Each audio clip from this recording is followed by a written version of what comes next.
परिशिष्ट अध्याय 51। बेन सीरह का धन्यवाद। प्रभु मेरे राजा, मैं तुझे धन्य कहूंगा। ईश्वर मेरे मुक्तिदाता, मैं तेरी स्तुति करूंगा। मैं तुझे धन्यवाद देता हूं क्योंकि तू मेरी रक्षा और सहायता करता रहा। तूने मुझे सर्वनाश से, छल कपट करने वालों के फंदे से और झूठ बोलने वालों के षड्यंत्र से बचाया है। तू मेरे शत्रुओं के विरुद्ध मेरा सहारा रहा। अपनी असीम दया तथा महिमामय नाम के अनुरूप तूने इन सब बातों से मेरी रक्षा की है। भक्षकों के दांतों से, हत्या पर उतारू लोगों के पंजे से, आ पड़ने वाली असंख्य विपत्तियों से, घेरने वाली आग के धुएं से, उस अग्नि ज्वाला से जिसे मैंने नहीं जलाया, अधोलोक के गर्त से, कपटी जीभ की निंदा से और मुझ पर लगाए हुए मिथ्यापवाद से। मृत्यु मेरे निकट आ गई थी। मैं अधोलोक के फाटक तक पहुंच गया था। उन्होंने मुझे चारों ओर से घेर लिया था। मेरा कोई सहायक नहीं था। कोई भी मनुष्य मुझे संभालने के लिए तैयार नहीं था। प्रभु तब मैंने तेरी दयालुता और पहले किए हुए तेरे कार्यों का स्मरण किया। तू अपने पर भरोसा रखने वालों की रक्षा करता और उन्हें उनके शत्रुओं के पंजे से छुड़ाता है। मैंने पृथ्वी पर से प्रभु की दुहाई दी और मृत्यु से रक्षा की प्रार्थना की। मैंने कहा, प्रभु तू मेरा पिता है। घमंडी शत्रुओं के सामने मुझे विपत्ति के दिन असहाय नहीं छोड़। मैं निरंतर तेरा नाम धन्य कहूंगा। मैं धन्यवाद के गीत गाता रहूंगा।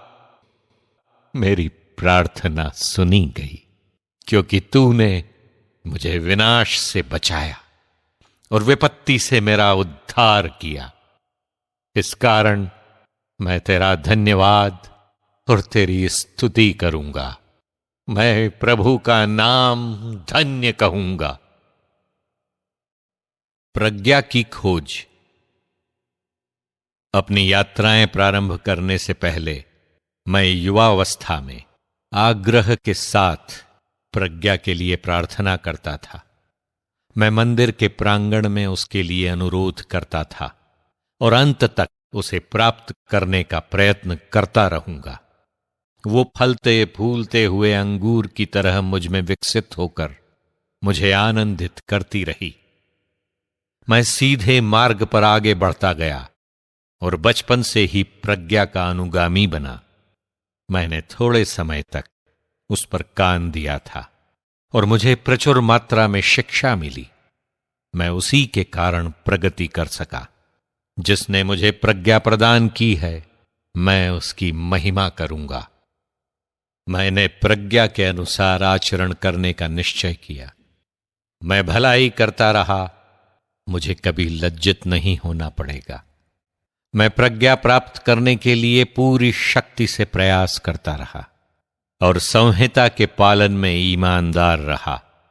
मैंने आकाश की ओर हाथ ऊपर उठाया और अपनी नासमझी पर दुख प्रकट किया। मैं उत्सुकता से प्रज्ञा को खोजता रहा और अपने सदाचरण के कारण मैंने उसे पाया। मुझे प्रारंभ से उसके द्वारा विवेक मिला, इसलिए मुझे कभी परित्यक्त नहीं किया जाएगा। मैं पूरी शक्ति से उसकी खोज करता रहा और मुझे एक अमूल्य निधि प्राप्त हुई। प्रभु ने पुरस्कार के रूप में मुझे कुशल जिह्वा प्रदान की और मैं उससे उसका यश गाऊंगा। तुम जो अशिक्षित हो, मेरे पास आओ और शिक्षा के घर में एकत्र हो जाओ। देर क्यों करते हो, जबकि तुम्हारी आत्माएं उसके लिए तरस रही हैं? मैं मुंह खोलकर बोलता हूं, मुफ्त में प्रज्ञा प्राप्त करो। तुम जुए के नीचे गर्दन झुकाओ, तुम्हारा हृदय शिक्षा ग्रहण करे, क्योंकि वो तुम्हारे लिए प्रस्तुत है। तुम अपनी आंखों से देख सकते हो कि मुझे उसके लिए कम परिश्रम करना पड़ा और मुझे बहुत शांति मिली। शिक्षा ग्रहण करो, तुम उसके द्वारा बहुत चांदी और सोना प्राप्त करोगे। तुम प्रभु की दया के कारण आनंद मनाओ और उसकी स्तुति करने में लज्जा का अनुभव मत करो। समय समाप्त होने से पहले अपना कार्य पूरा करो और समय आने पर प्रभु तुमको पुरस्कार प्रदान करेगा।